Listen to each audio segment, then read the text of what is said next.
지난 시간 우리는 세계 최강의 영국에 맞서 싸운 민병연합군의 위대한 승리를 보았습니다. 자유롭고 평등한 나라에 대한 열망은 세상을 바꿀 수 있다. 그렇다면 그 뜨거운 열망을 가슴에 품고 새로운 나라를 꿈꿨던 사람들, 이들은 어떤 사람들이었을까요? 통일 역사에서 길을 묻다. 오늘은 이 땅에 어떤 사람들이 왔으며 그들은 무엇을 이루어냈는지 새로운 인종과 미국화의 과정에 대해 알아보겠습니다. 우리가 몰랐던 미국 탄생 이야기 제3편, 새로운 인종의 탄생, 지금 시작하겠습니다. 미국이란 이름은 사실 16세기 이전에는 존재하지 않았습니다. 이탈리아의 탐험가이자 지도학자인 아메리고 베스푸치라는 사람은 1497년부터 1503년까지 신대륙을 여러 번 항해합니다. 베스푸치는 이 경험을 바탕으로 신세계란 책을 쓰는데 1507년에 독일의 지도학자인 마르틴 발트제 윌러는 세계 지도를 만들면서 신세계를 발견한 아메리고의 이름을 따 이 땅을 아메리카라고 부르게 됩니다. 그렇다면 이 신세계에는 어떤 사람들이 건너갔을까요? 1607년 버지니아 제임스 강에 105명의 사람들을 태운 배가 도착합니다. 이 배는 영국 국왕 제임스 1세가 식민지 사업 건설을 위해 인가를 내준 런던 주식회사의 배였습니다. 선원을 포함해서 상류사회 신사도 있었지만 대부분 가난한 빈농과 죄인들이 주를 이루었죠. 이들은 이 새로운 땅에 거처를 마련하기 위해 제임스 강을 거슬러 어느 좋은 땅에 자리를 잡고 이곳을 제임스타운이라 명했습니다. 바로 이곳이 북아메리카 최초의 영국 식민지가 되겠습니다. 어렵게 자리는 잡았지만 먹고 사는 일이 그리 쉽지 않았죠. 제임스타운은 원주민이었던 인디언의 습격을 받지 않으려고 선택한 지형인데, 아니 이게 무엇이다냐? 조수가 강하고 습지에다가 음료에는 염분이 어마어마하게 들어있고 여기까지는 그럭저럭 버텼는디 진짜 후달리는 건 말라리아와 전염병이었습니다. 그냥 절망의 나날이었죠. 정착한 지 불과 반년 만에 굶주림과 전염병으로 이주민의 절반이 사라집니다. 그러나 인간은 강하다고 하죠. 대단한 인물이 짜잔 하고 나타납니다. 이 인물이 누구냐? 존 롤프라는 사람인데 그가 인디언의 딸 포카혼타스와 결혼을 합니다. 사랑을 했는지 살기 위한 선택이었는지 알 수 없지만 장인 어른인 인디언 추장에게 담배를 선물 받습니다. 옥수수로 간신히 연명하고 있던 사람들에게 담배는 한 줄기 빛과도 같았습니다. 존 롤프는 담배 재배를 성공시키고 담배는 버지니아 식민지의 전략적 수출 작물이 됩니다. 담배 소비량이 높아짐에 따라 영국과 스페인 사이의 무역 수지에 크게 영향을 행사하게 됩니다. 한마디로 정리하자면 장가 잘 가서 여럿 목숨 살려낸 격이죠. 1600년대부터 유럽에서 많은 사람들이 북아메리카로 이주합니다. 새로운 땅에 대한 희망과 의욕이 넘쳤던 사람들, 그 중에서도 약 100년간 영국에서만 70만 명이 이주했는데 과연 이 초기 이민자들은 어떤 사람들이었을까요? 상식적으로 태어나고 자라온 땅을 벗어난다는 것, 이것은 지금 살고 있는 이곳이 전혀 득이 되는 게 없다는 겁니다. 정치적 억압을 피해서 종교적 자유를 찾아서 뭐 이런 분들도 있겠지만 대부분은 먹고 살기 힘든 가난하고 힘없는 사람들이었지요. 1620년과 1635년 사이의 영국은 경제적으로 어려웠고 농사는 흉년이었고 많은 사람들이 일자리를 잃어버리죠. 게다가 산업혁명으로 섬유 산업이 각광받으니 당시 지주들은 농장을 폐쇄하고 약물을 만들기 위해 양을 길러댑니다. 일자리를 잃은 지주들 갈 곳은 어디죠? 바로 신대륙이었죠. 일자리를 잃은 농부들 갈 곳은 어디죠? 바로 신대륙이었던 거죠. 가장 가난한 사람들이 왔다는 것을 알 수 있는 통계가 있습니다. 영국에서도 가장 가난한 섬 스코틀랜드와 아일랜드인들이 정착민 중 75%를 차지했고 1650년과 1780년 사이 이주한 유럽인들 가운데 약 절반 이상이 노예들이었다고 합니다. 당시 버지니아 카제트 판매 광고글을 보겠습니다. 지금 막 도착한 139명의 남자, 여자, 그리고 소년들, 대장장이들, 벽돌공들, 미장장이들, 제화공들, 유리공 1명, 재단사 1명, 인쇄공 1명, 재봉공 1명. 이들은 자신을 팔아 스스로 노예 상태가 된 잃을 것도 갈 것도 없는 사람들이었습니다. 그럼 이들이 모여 만든 새로운 땅 미국은 어떤 과정을 통해 신생 국가가 되었는지 프랑스인 크레브 콰르가 미국 독립전쟁이 한창이던 때 미국 농부의 편지라는 글을 작성합니다. 미국 사회 실상을 서간 형식으로 묘사한 이 글을 보면 미국화의 과정을 알 수 있습니다. 유럽에서 온 가난한 이주민들이 자신이 무일푼으로 살던 나라에 무슨 애착이 있을까요? 그 나라 말을 알고 자기처럼 가난한 친척 몇 명에 대한 애정이 그와 그 나라를 이어주는 유일한 끈입니다. 현재 그의 나라는 땅, 빵, 보호, 지위를 주는 곳입니다.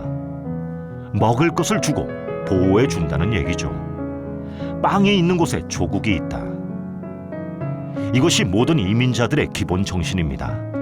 먹을 것이 있어야 한다는 말이죠. 이 미국에서는 각종 국적을 지닌 개인이 모여 하나의 새로운 인종으로 거듭납니다. 앞서 말했듯 다양한 계층, 부류, 인종이 모인 나라, 그게 바로 미국이란 겁니다. 그래서 정말 다양한 인종이 모인 나라가 미국인 거죠. 이들이 노동으로 거둬들이는 풍요로운 수확은 모든 이들의 식량이 되고 의복이 됩니다.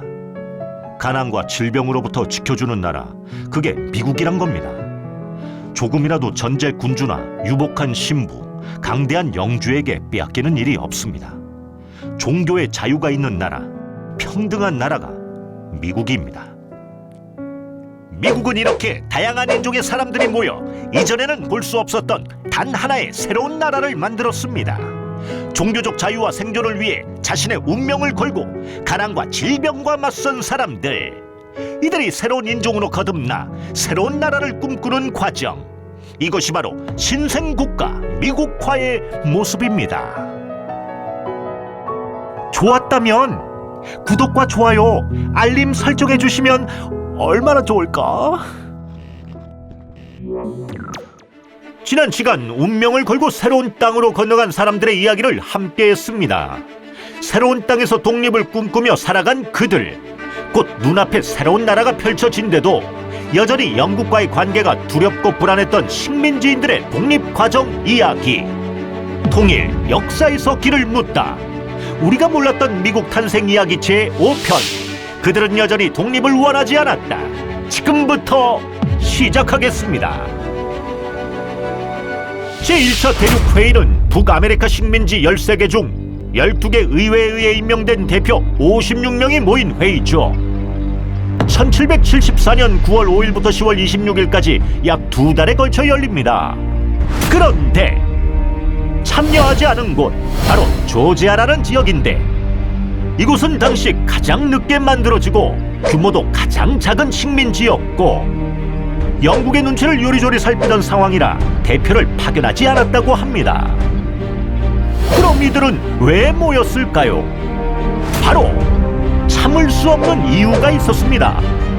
영국 정부가 식민지를 통치하려고 만든 법들, 일명 참을 수 없는 법에 대해 다 같이 모여 뭔가 대응을 하고 싶었던 거죠. 뭉치면 살고 흩어지면 죽는다. 이 법들이 어떤 법들이냐? 먼저 보스턴 항구법, 기억하십니까? 보스턴차 사건으로 잔뜩 화가 난 영국이 보스턴 주민들을 응징하려고 제정된 법이라고 보면 되는데요. 그 다음 매사추세츠 통치법, 이것도 매사추세츠의 자치령을 폐기하려고 만든 법이죠. 이외에도 재판권법, 병영법 등 영국은 1774년 식민지를 응징하기 위한 법들을 마구마구 만들어댔습니다. 그런데 뭉쳐야 사는데 이거 뭉쳐지지가 않냐. 각 식민지 대표단은 온건파와 급진파로 나눠 서로 경론을 벌입니다. 당시 대표적인 급진파였던 버지니아주 패트릭 켈리는 이미 식민지 정부는 해체된 것 아니냐, 새로운 통치 체제가 필요하다. 패트릭 켈리는 미국의 유명 정치가이자 독립운동가였습니다.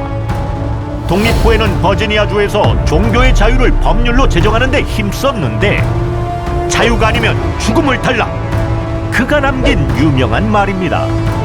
반면에 운동파들은 참을 수 없는 법을 폐지하는 정도에서 타협하고자 했습니다. 그중 펜실베니아의 조셉 갤러웨이는 영국과 화해를 해야 합니다. 권위를 가진 미국의 회의체를 만들어서 영국이 함부로 정책 실행을 할 수 없도록 동의를 받으면 어떨까요? 각 주가 처한 영국과의 교역이나 관계 등에서 입장이 달랐기 때문에 이런 상황이 벌어졌습니다. 1차 대륙회의는 두 가지 성과를 만들어냅니다. 먼저 10월 20일 대륙 간 연대 결의를 결성합니다. 12월 1일부터 영국 제품을 보이콧하고 수출도 중지한다. 식민지 사이의 동맹 약관을 만들죠. 크고 작은 섬들이 많은 서인도 제도는 이 동맹 약관에 동의하지 않으면 상품을 보이콧하겠다고 으름장을 놓습니다. 그래서 1775년 영국으로부터의 수입액은 74년 대비 3%까지 떨어집니다. 각 식민지에는 모니터링 검사위원회도 만들어지면서 동맹 약관을 준수하는지 보았다는 얘긴데, 이쯤 되면 영국의 태도 조금은 유연해지지 않았을까요? 그러나 수출 중지 엄포와 보이콧에도 불구하고 영국의 태도는 변함이 없었다고 합니다. 1차 대륙회의가 남긴 두 번째 성과, 2차 대륙회의를 1775년 5월 10일부터 개최하기로 약속했다는 점입니다.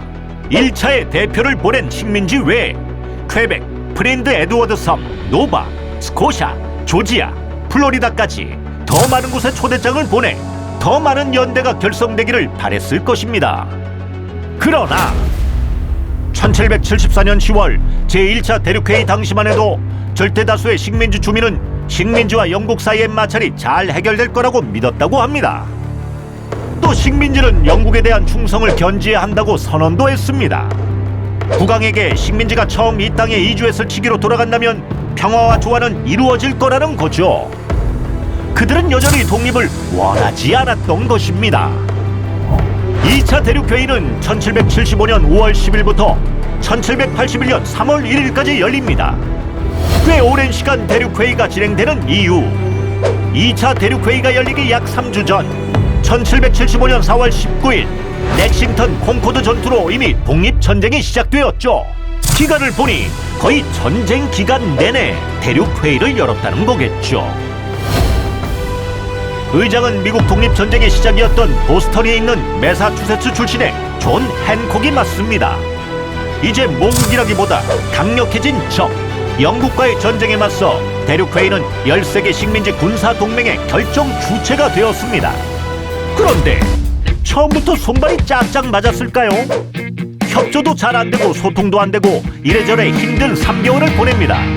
그러나 곧 영국의 무기고를 점령하고 영국 장교를 추방하고 보스턴시에서 영국군을 포위하는 등 성과를 내기 시작합니다.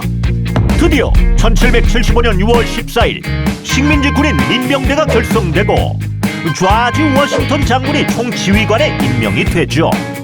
곧 대륙회의는 식민지가 무기를 들고 봉기할 논거와 필요성을 언급한 개의의 선언을 승인합니다. 물론 이때까지도 싸움은 했지만 오랜 전쟁에 다들 좋아할 일은 없지 않습니까? 영국과의 화해를 시도하는 올리브 가지 청원서를 보내보지만 당시 영국왕 조지 3세는 청원서의 수령을 거부합니다. 이렇게 나오신다면야 대륙회의는 프랑스에 공사를 파견하고 미국의 항구는 영국이 정한 항해법을 무시하고 개항을 하게 됩니다. 식민지 통치에 명백한 법적 권한이 있었던 것은 아니지만 대사 지명, 조약 체결, 군대 조직, 장군의 지명, 자본의 지출 등 한 국가의 정보 기능을 맡은 거나 다름이 없는 것 같습니다. 영국의 태도를 보나 미국 독립전쟁의 상황을 보나 1776년 이제 대륙회의는 독립을 선언해야겠다고 마음먹고 행동으로 옮깁니다.